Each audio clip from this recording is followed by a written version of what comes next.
Real estate. All right, so Becky, you're flipping weird. Thank you. You're welcome.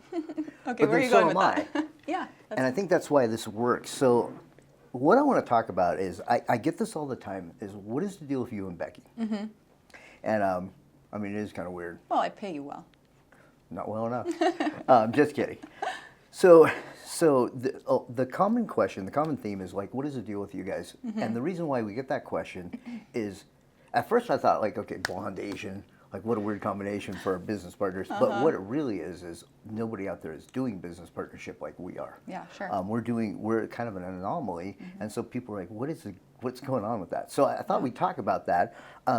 I don't know that it's something duplicatable. I don't know if it's replicatable. I don't know if it would actually work for other people because of the baselines we have that make it possible. But I thought it'd be fun to talk about. Yeah. And I do think there's other agents and lenders who it might behoove them. Yeah, it is. I mean, we do things very differently. I've never seen anyone else have the type of setup that we have. Right. And I don't think anyone really understands the inner workings of it. But just generally, the way it's set up, no one else I see doing that. And I think it's super beneficial. I think it's really beneficial on both ends. Like, obviously, I'm getting all your deals.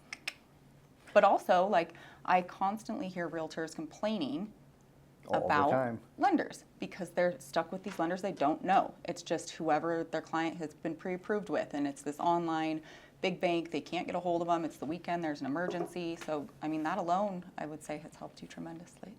No, absolutely.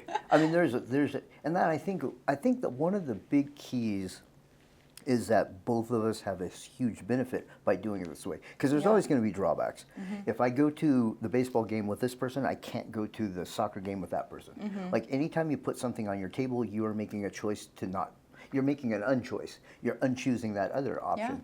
Yeah. And I think that's a danger. And I think that actually pervasively plays the cutthroatness of our industry, as everybody's trying to get a leg up and trying to figure out how to do that, and they're jumping around. I think a lot of realtors and lenders alike jump from agency to agency, and I don't necessarily think sometimes it's a great move. I don't think it always is. But in our partnership, going back to that, I have worked with other lenders, and so there's a piece where you just do such a great job, and there's a juxtaposition between what my life was like with some of my previous lenders. Not that they weren't great, they're wonderful people, great lenders, but it just wasn't simpatico with the way I wanted to do business. Right. So I think the first thing that makes us really a different mode is I'm actually more focused on your business than my business, because in proxy, my business will really, really catalyze itself if I really focus on your business. Yeah, we've had a lot of discussions about that. It's like, I think it's generally in life the same thing, what we think about every day. It's like, how are you going to build your self-esteem? How are you going to feel better? How are you going to get in a good place? And it's always comes back to how much are you giving?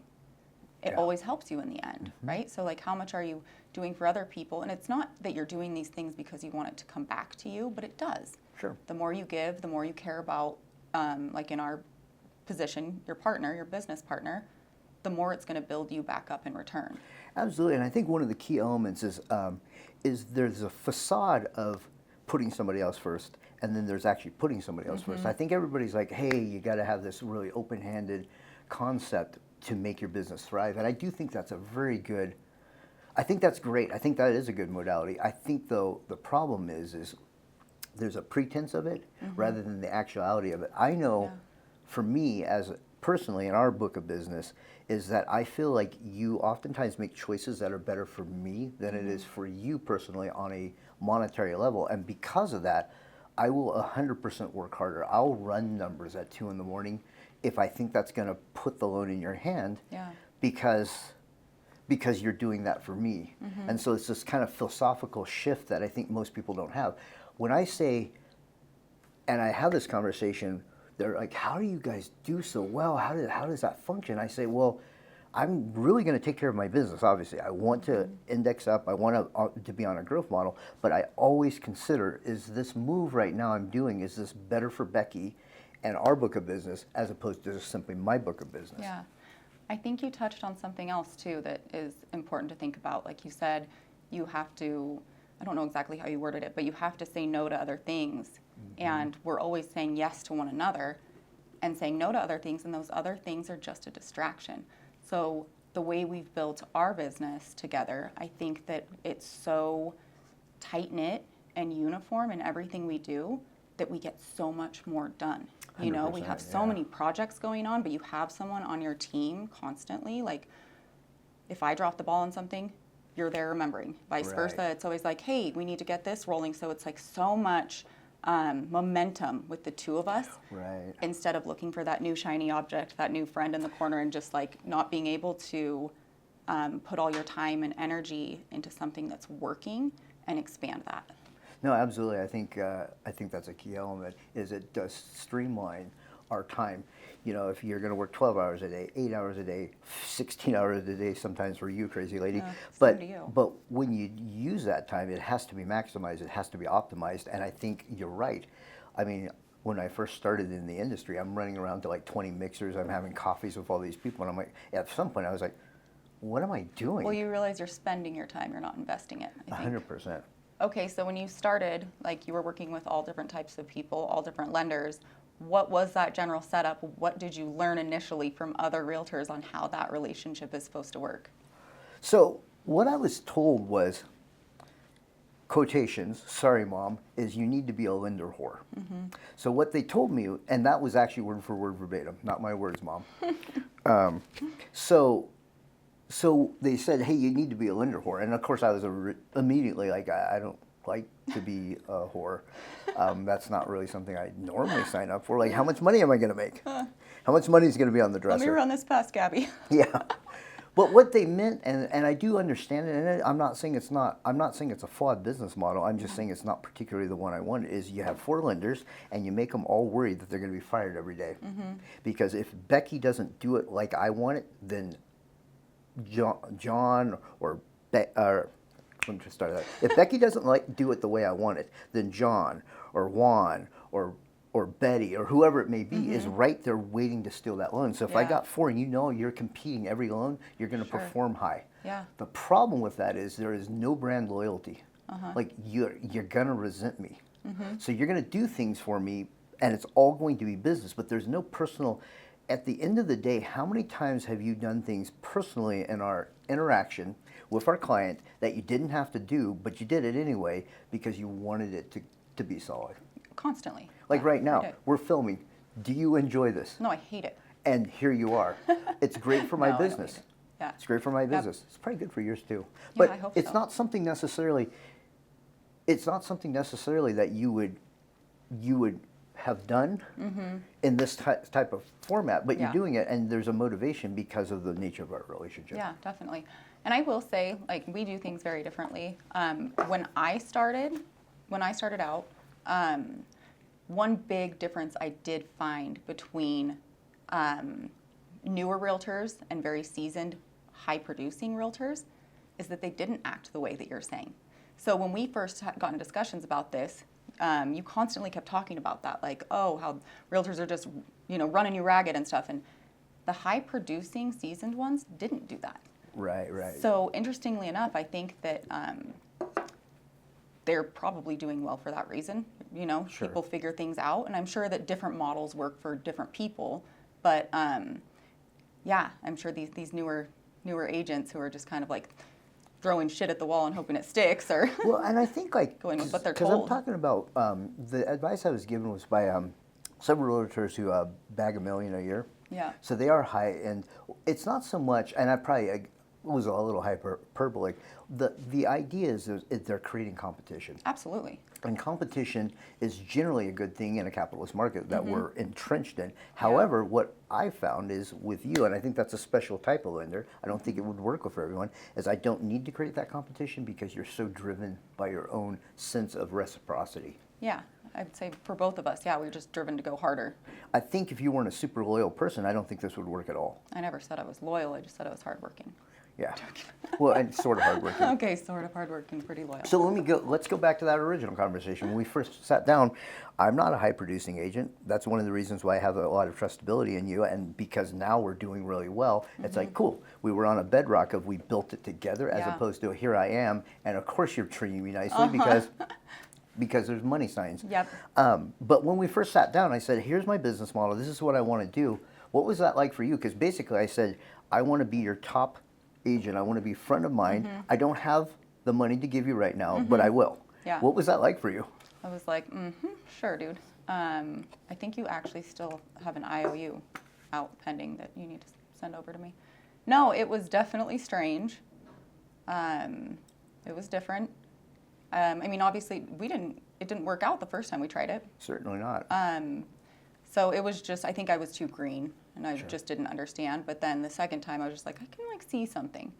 Like, Yeah, what I'd did you seen the see? vision. Because I asked you to do exactly contrary of what every coach is going to tell you to do in lending. Yeah. Yeah. So I knew that why? it was a bad decision to do certain things, but like overall, like we always talk about the long game. I think right then, short game, I was like, this is stupid.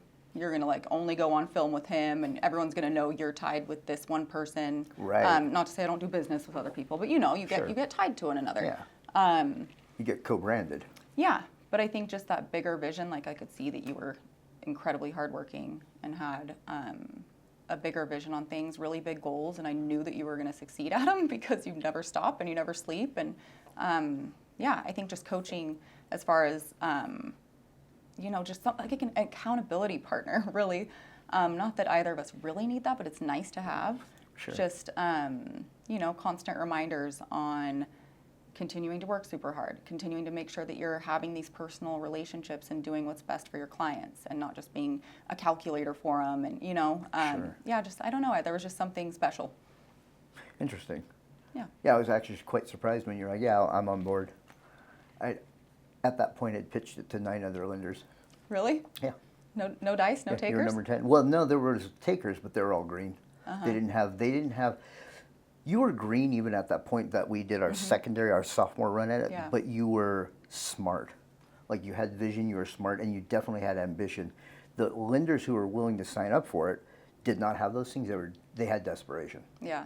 Well, and I also think that a lot of people will, when they sit down, you're super motivating and inspiring. And I think that alone, you'll get the best of someone. You're going to get that motivation from them. It doesn't mean that they're actually going to perform. Sure. You get people, you do that. It's the coach in you, and you have this natural gift, but you have to look beyond that initial conversation and be like, is this really going to happen? And how long is it 100%. going to last? So. Absolutely. Because otherwise it's just wasted time. Thank you so much for watching, everyone. If you find value in this content, please like, subscribe, and let us know any other topics you want us to talk about in the future. Thank you. Okay, so Becky, we've never had this conversation, so this is interesting. I'm not sure if we should air this, but what was your biggest misgiving? What was your biggest doubt going into? Because my business my business model is very strange. I have these weird morals that do not align with our industry. Money is important. Obviously, I'm not here doing charity. I'm here selling houses, but there's something that drives me much greater. And there's several things. Some people are like, oh, I have this one thing that drives me more than money. I have like 3 or 4 things, which is actually kind of a treachery for you if you're trying to get on board with somebody who's going to really run the gambit and make money for you. So walking into this, what was your biggest misgiving? So I thought you were completely nuts. You thought? And so annoying. You don't know this yet? No, it was, honestly, in the beginning, I was like, oh my gosh, stop calling me. Stop checking in. Stop. We just talked about this 10 seconds ago. Because no one else does that. And really, it's why you're so successful. Like, generally, it'd just be, I check in with the clients, I check in, I try to get them to fill out the app, I try to get them to do this and that, and the realtor doesn't really care. And they'll check in like a month later and be like, hey, have you heard from so-and-so? Well, the fact that you do it that way, that you are constantly like, hey, what's going on with this? I completely morphed into, okay, like this is really good. This is really, really helpful. I like his crazy. And it just kind of morphed very quickly from me being like, stop it, go away. What are you doing? To like, I think that's what one of the things that transitioned us so much, that we were both just kind of like firing off so fast. Sure. And I actually had someone doing that with me and outdoing me on that end, which was really strange for me because you just don't have that back and forth like Right, the two sure. of us do. Like generally when I'm working with a realtor, like I said, they're just not checking in, they're not following up, and not to say they're not doing a good job, but you are so big on like moving the needle, and I learned a lot from that. It's like, no, just keep nudging this, keep working on it constantly. And that's one thing that I've learned from you, because no other realtors do that. When I have my conversations with realtors, when it's like a little bit of coaching or asking them how they're doing things, I'll hear them say, well, yeah, I did my follow-up, so I followed up with this person for the month. And I'm like, what? You follow up with them once a month? And tell me more about that. So for me, that was really strange to have a realtor who did that. And I think it became one of my favorite things about how we operate together. So at first it was like, oh, this is crazy, and then it turned into at first something it was like, holy moly, who is this guy? Why is he, but then it's the norm now, and it just works so well. What was it for you? Well, I think, just to be completely candid, I think you look at a person and you look at their skill sets, basically all the value indexes they have, and when people have high values here, they have lesser values here. So for instance, let me put that in a frame so that actually makes sense. So when I was a wrestler, a fighter, etc., I was getting plenty of accolades, praise, and affirmation because so I didn't have to be intellectual. So when I was reading all those books, I didn't have to. I had to really enjoy it because being an intellectual was not necessary for me to be accepted. I was going to be accepted and well liked regardless. Yeah. With you, I knew you were pretty plugged in socially. I knew you're a very beautiful woman. Thank you. And so you don't have to work as hard. In actuality for you, it's one of the wonderful things is you actually work harder to defeat that weird, Stereotype. Yeah, absolutely. That people are going to place that pundit on you, and you actually work twice as hard to make sure that isn't why you're getting your business. That isn't why people are accepting you. I think that's a wonderful. But going into it, I was like, great. Oh, man. I almost canceled our appointment. That was number 10 on the list. I'd done 9 before, and I was kind of getting tired of it, and I hadn't found the lender that was. So on the way over, I think I told you this. I looked at your Facebook profile and realized, oh, we're friends on Facebook. Looked at your profile and I was like, oh, this is not going to be a good fit, which is super Just tell her judgmental. you're sick. Yeah.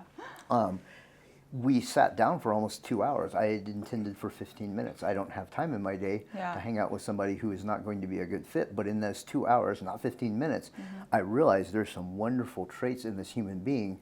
I need to get past. I was being prejudiced as anybody else, being stereotypical, and so. But that was my misgiving because you didn't have to perform. So you are the highest performing lender I've ever worked with, and I've worked with dozens. And you are now my very, very good friend, and you have this loyalty and all these other things. But take all those things aside. All the personal pieces that make our business work really well, there's the hub of you're just going to work super hard, educate yourself, and personally touch the clients. Yeah, sure. That's not something I knew going into it. I thought it would be the opposite because I knew you didn't have to. Yeah. I thought you just stayed that day because I was buying you coffee for that whole Well, time. that was the other thing. I mean, I was a little broke at the time. My credit card was maxed, so. And you're like, they serve food Hey, here too. this girl's got nice clothes. She probably can afford it. All right, so what are the common things? Because I am finding, and I'm just going to be super candid because why not? Real. Truth. Is there's now, I feel like, a little jealousy, a little envy. It's disguised in that, oh, it's so cool how you guys, it's so sweet, blah, blah, blah, blah, blah. Yeah. What it really is we don't have that. Have you ever seen Jerry Maguire? Probably. I'm sure I fell asleep for that one. I'm going to do a really short version of it. And Okay. my memory on movies isn't very good because I'm usually playing internet chess to my wife's chagrin as I'm doing it. But in Jerry Maguire, he decides to downsize. He has this epiphany. He says, I don't want to make more money. I want to do it right. Like, I'm going to really be involved with the athletes. And he ends up with Cuba Gooding Jr., this one wide receiver, and that's like his only guy. So he went from multi-million-dollar agent to this one guy, and I think it's based on a true story. Oh, interesting. So at the end, it all works out. It's Hollywood. Yeah. It all works out. Cuba Gooding Jr. gets this big contract. He gets the game-winning touchdown, I believe. For a moment, they think he's like paralyzed, but no, he's fine. He just had a concussion. Miraculously, he's fine. Yeah, like of course. every poor NFL star. Yeah. But what happens at the end is he sees Jerry Maguire, he gets emotional, tears, they hug. It's family. There's a family component there, and the other guy who is his competitor, who now has all his clients that he stole from Jerry Maguire, is like standing there watching it, and I do remember that part. One of his guys is like, "Why don't we have that?" And he goes to hug him, and he's like, "Get off me!" Yeah. Because he's trying to manufacture. That is our industry. Sure. Is the facade of it, and so I think it's an interesting piece. I get these comments all the time, and a lot of it's through social media. There's a lot more courage through that. Yes. And I do have some people who really tout us and are advocates and fans of us, and that's really. I love that. Yeah. That's really great. And sometimes I'll even have somebody go, "Hey, I really like the way you guys do business. I don't want to do business the way I'm doing it anymore. How do you do it? Can I buy you coffee? Can I get you lunch? I want to talk about that." Awesome. But I'm starting to feel that envy, because it's not just envy like, "Oh, we don't have that." It's this piece of, you're not doing it like we're doing it, and you're being successful. You're not doing what you were told, and you're doing okay still. It's kind of like when you're in the elevator and you face the back and everybody's like pissed. Like there's no sign that says you have to face the front, but Only everybody's you. pissed because you're doing it. Yeah, I've done this a few times. Yeah, I'm sure you have. It's kind of like when there's 8 urinals and I'll go right next to the guy, the one guy. Creepy.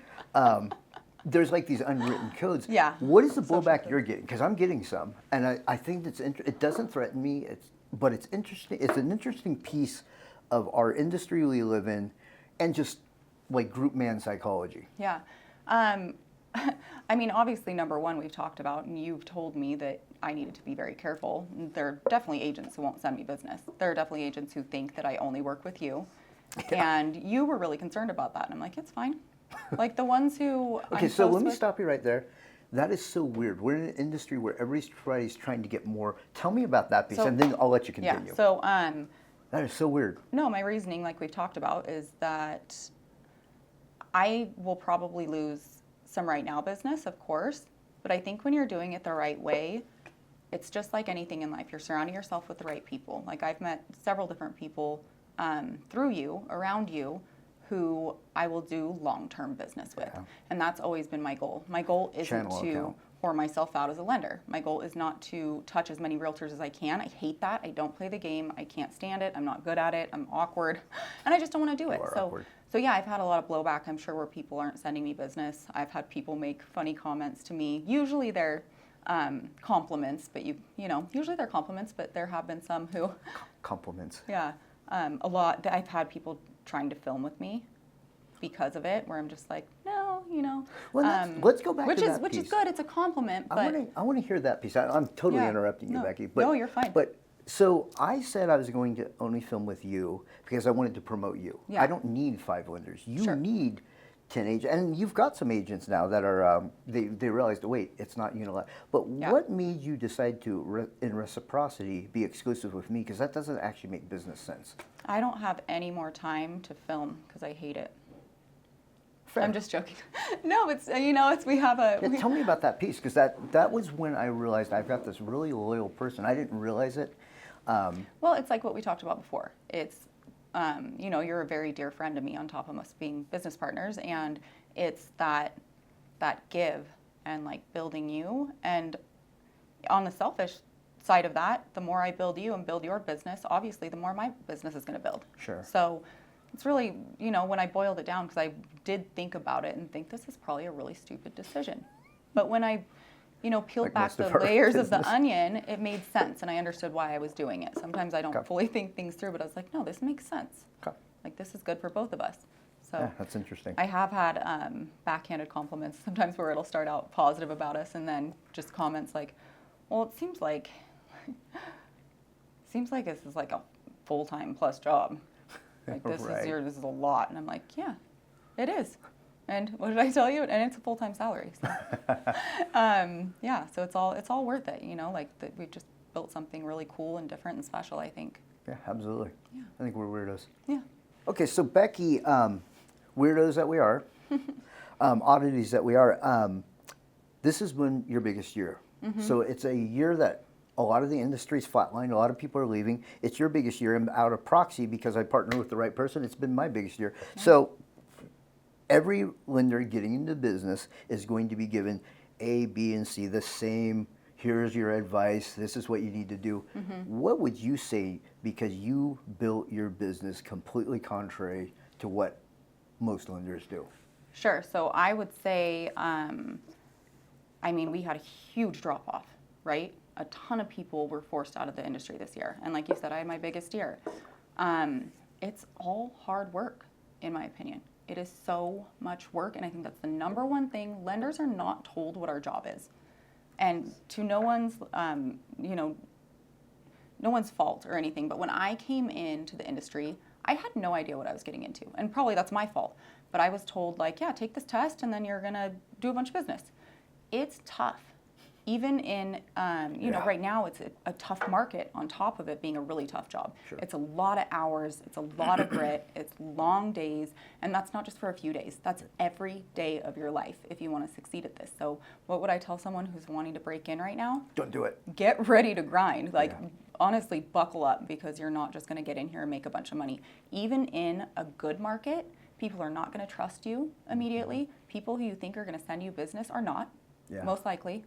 People who are your friends, you think, oh, they're just going to send me a bunch of business. They don't want to send something that important to someone who's green. And if you're not hardworking on top of it, may as well just find a different career.